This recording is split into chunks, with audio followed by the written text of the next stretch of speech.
Bro, where's Mr. Coder 124? It's been nearly a month since his last video. You know what, I'm gonna go see what he's doing. Bro, where have you been? Everyone has been waiting for a new video. Oh yeah, totally. I'm just doing some work on that video. Okay, then I guess you won't mind me seeing this video.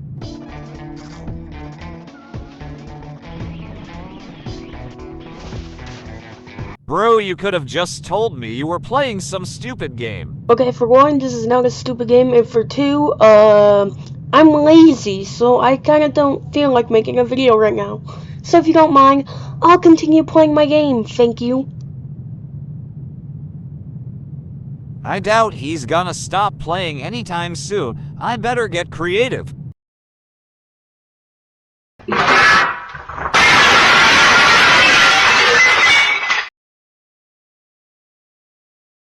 Damn, bro, doesn't look like you're playing the game anymore. Guess you gotta make a video.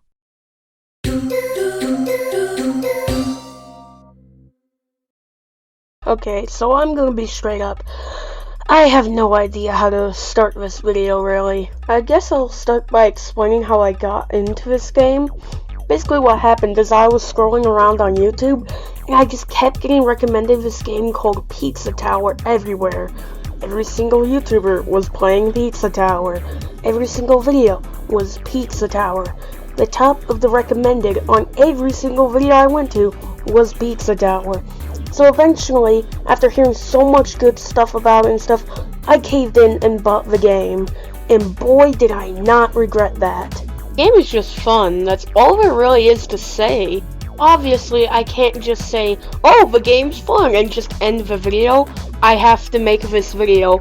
I wrote an entire script for this video. I'm making this video whether you like it or not. Subscribe! Please. I guess I should get into what I like about this game in the first place. With one of the first things being is that the moveset for this game is absolutely insane. You can crawl, dash, wall climb, and so much more. All these moves just work great and play into the central gameplay. It's just fun to move your main man around and like collect all the toppings, avoid obstacles, and dash as fast as you can for the level and replay them to get better scores. The game is just fun to play.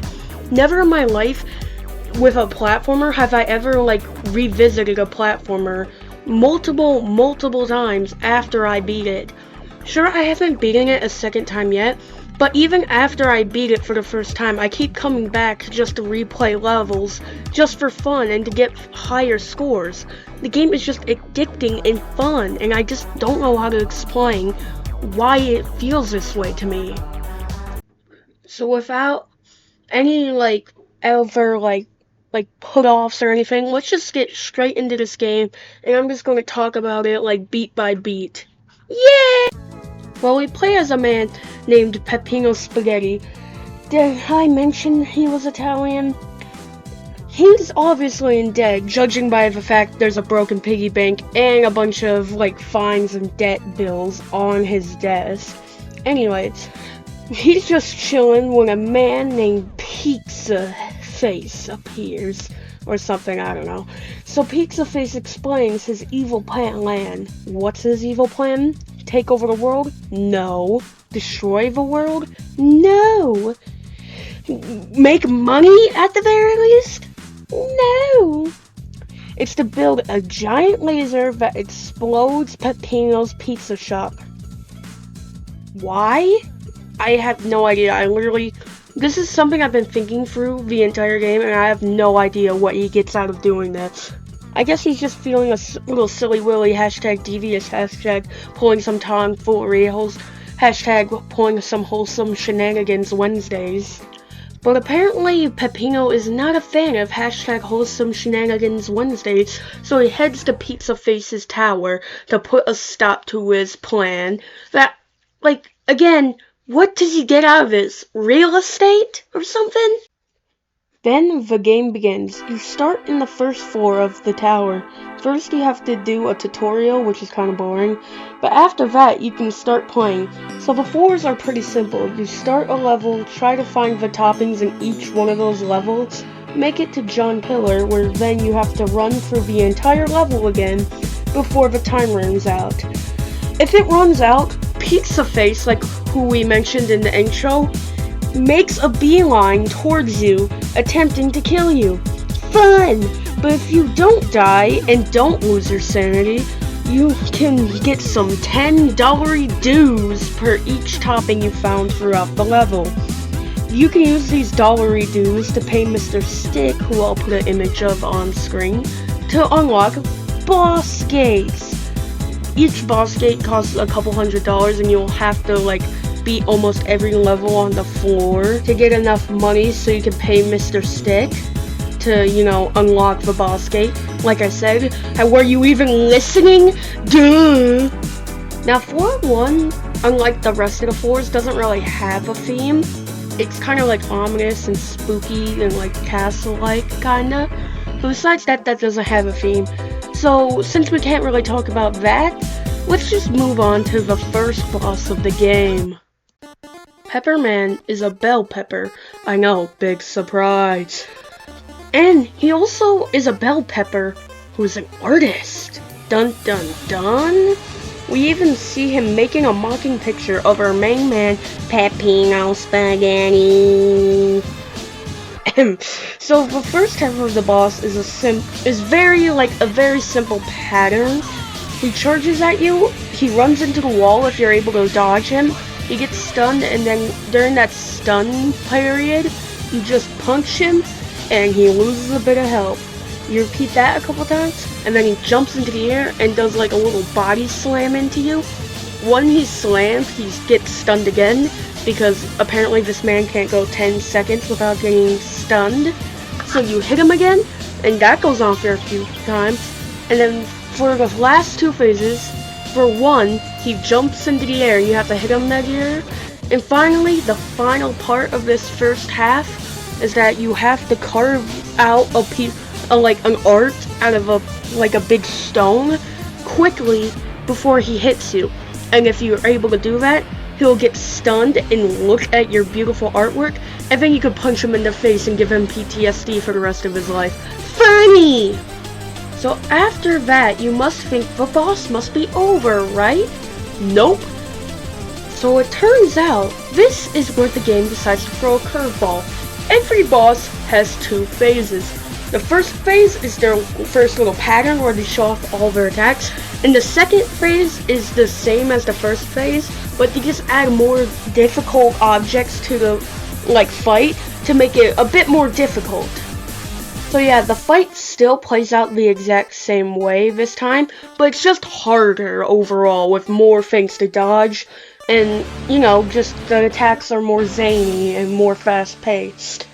So after that, Pepperman shrinks down, and this is the most annoying part of the fight. You have to quickly catch the tiny version of him and punch him before he grows back to normal size and absolutely kills you. And then, after all that, you beat the first boss of the game. Give it up, everybody! Oh yeah! Oh yeah! After you defeat Pepperman, the game gives you a key that allows you to move on to the next floor. Floor 2. Now, the thing about Floor 2 is that it's kind of like Wild West themed. So a lot of the levels are themed after stuff like a saloon, a desert, a graveyard, usual stuff to be in the Wild West. But despite the new theme, it still is the same thing. You play through a level, collect the toppings, get the cash, pay Mr. Stick, and on to the next boss. Fun fact about this fight turns Peppino from an Italian to an American man. The joke is that you get a gun during this boss. Ain't I funny? During this boss, you dodge bullets, TNT, and rocket launcher blasts. No, you did not mishear me. He pulls out a rocket launcher that shoots radishes. God dang! And to make it even worse, once that's over, he launches a tactical cow! Tactical cow! I mean, I guess the cow was just an excuse to make this battle more American. Okay, yeah, I'll stop with the American jokes. But our main man, Peppino Spaghetti, does not care and just continues on with this battle, which leads us into our second phase. Again, every boss has a second phase. I'm very mixed on that decision, I get it. It's to make the bosses more interesting. But also, I suck at this game. So, yeah.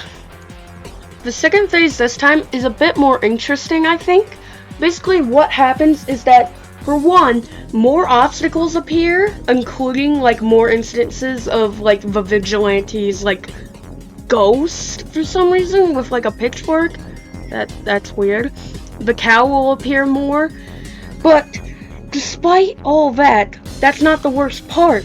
The worst part is that the screen becomes, like, vector and, like, a weird outline of everything that happens, which can be a little disorienting, at least to me. But that doesn't matter. I still beat this fight, and we can move on. The next part plays out the same once again. You get the key, go to the next floor, which is now tropical themed. Woo! You play for the levels, collecting the toppings to get the dollary dues to pay Mr. Stick for the boss gate. But before we talk about the boss for this world, which is one of the craziest bosses in the game, I need to talk to you about the level Gnome Forest, because genuinely this caught me so off guard. It starts off as a normal level when, like, halfway through the level, you hit a dead end, and then switch to the other side of the dead end, where you play as two characters named Gustavo and Brick. Gustavo is another fat Italian chef, just like Peppino, and Brick is a rat. Mind-blowing innovation. And the craziest part is that they have their own moveset. They can double jump and, like, do, like, more spin dash attacks and stuff like that. And Gustavo can kick the rat like a soccer ball or a football if you aren't from the US of A. Sadly, you only play as them for 2 levels out of the entire game, but those 2 levels are an absolute blast because of it. But don't get it twisted, I still appreciate my main man, Peppino Spaghetti, the most out of any other character. Anyways, let's get on to the boss. The Noise boss is pretty crazy. First off, just by looking at him, you can see he's a parody of Domino's mascot, the Noid, which is already great in itself. But his attacks are just insane. First of all, he hops around on a pogo stick, sometimes dropping bombs. And once he lands, he will taunt you by either, like, flipping you off or, like, shaking his booty at you. Bro, I don't need to be seeing that. I'm just trying to play the funny Italian man game. Anyways, I'm getting sidetracked. Where was I? Oh yeah. After that, there's another attack he can do where he just hops into the air and charges right at you and you just kind of dodge him. It's the lamest one. He can also hop on a skateboard and drive around and try to, like, kill you on a skateboard. That's pretty epic. And finally, he hops into a hot air balloon, flies into the air, and starts like dropping nukes on you like he's in a war. Man, the Noid has never left his PTSD war phases. Once again, the second phase is basically the same thing as the first phase, just a bit more difficult, random, and just harder overall.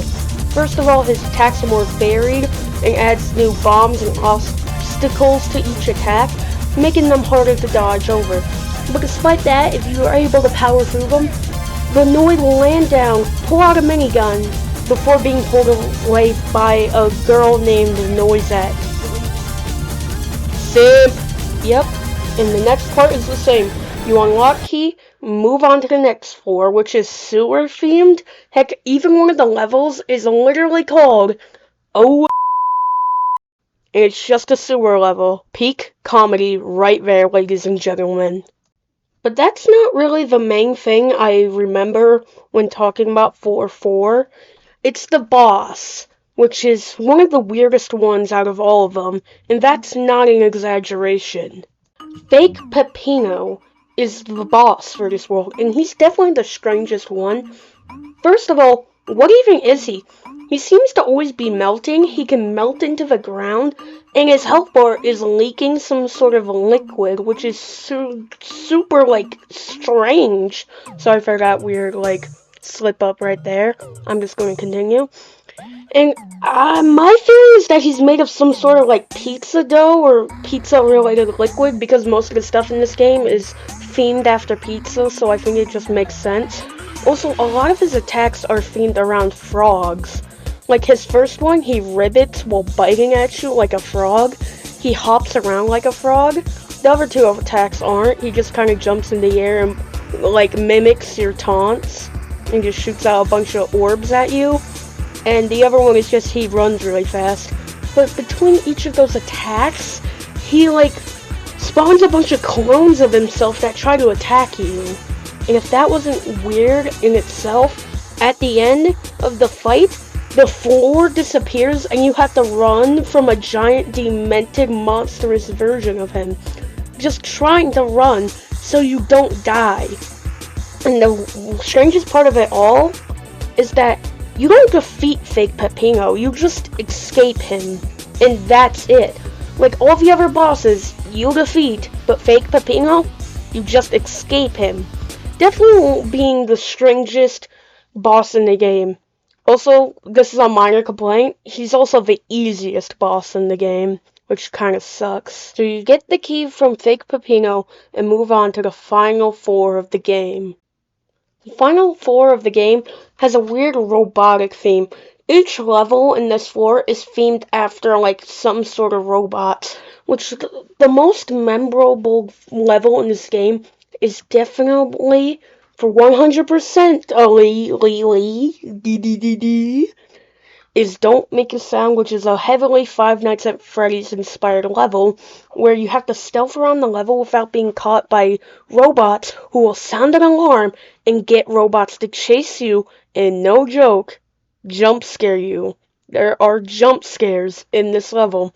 Just thought that was neat. But after all that, you find yourself in a long, creepy hallway where you finally get the face off against Pizza Face. You hop out a window to see a little present that launches you up on top of the building, where you then finally face off the final boss. Final spoiler warning, if you are interested in this game and you don't want to be spoiled, I heavily recommend you click off this video now and go and play the game. I care more about you guys actually experiencing this amazing game than the watch time on this YouTube. So if you're interested in this game and you have a computer with Steam on it, please go and play the game if you can afford it and stuff. You know, all that jazz. Anyway, final boss time! The final boss starts very simple. He flies around the top of the tower and throws down little enemies. You pick up the enemies and throw them at him. But as this first phase of the fight goes on, he starts to spam more and more enemies, and it becomes harder and harder to, maneuver yourself to throw the enemies. This first phase heavily reminds me of the Super Mario World final boss, which I just thought was neat. But that's not the real meat. The real meat of this fight is what happens next after you defeat him. After you defeat him in the first phase, he opens up to reveal himself to be a robot being controlled by a man in overalls named Pizza Head. Yep, a guy named Pizza Head was controlling Pizza Face. Give that a clap, everybody. You then fight Pizza Face in another phase where you get the revolver back from the vigilante fight, and he uses old, techniques like throwing TVs, throwing a mouse, which, by the way, it looks like brick, but I'm pretty sure it's not brick, because throughout the game there's a bunch of mouses. So yeah, once you're done with that, he decides to back up and pulls out all the bosses from the previous fights. So yes, you have to refight all the bosses. The only difference is that Peppino Spaghetti goes Ultra Instinct mode and super punches all of them, meaning that you only have to hit each one 4 times. After that, you finally defeat Pizza Head by punching him into the air and slamming him down back onto the tower. You might think, oh, the game must be over by now. Nope, you play through the final level, the Crumbling Tower of Pizza. This level has you running through all the land you've tracked. Not all of the levels, just all the hub worlds. And as you're doing that, the bosses and some other people like Gustavo and Brick follow you to get out of the pizza tower before it goes crumbling to the ground. Once that's over with, you finally get the ending and seeing everyone chill and the game comes to a close. Okay, final thoughts. I loved it. I genuinely really love this game. It's fun, its movement feels great, all its bosses are super charismatic, and I just love the music. It's all really good. And heck, even though I talked about all the story there is to this game, I still left out a lot, like the P-Ranks and the Lap 2, and a lot of the cool surprises in the levels, which I'm not going to spoil. Sure, I spoiled the ending and the boss and all that, but there's still a lot I left out. Generally, this game gets a 10 out of 10 for me, and I fully recommend you play this game if you have a computer that can run video games. It's genuinely one of the best games I've played so far this year, and heck, I would go to say it's generally one of the best platformers I have ever played. It's very difficult and very challenging, but that difficulty spike and that learning curve in this game is so fun to overcome. So, in the end, I would 100% recommend playing with Peppino Spaghetti.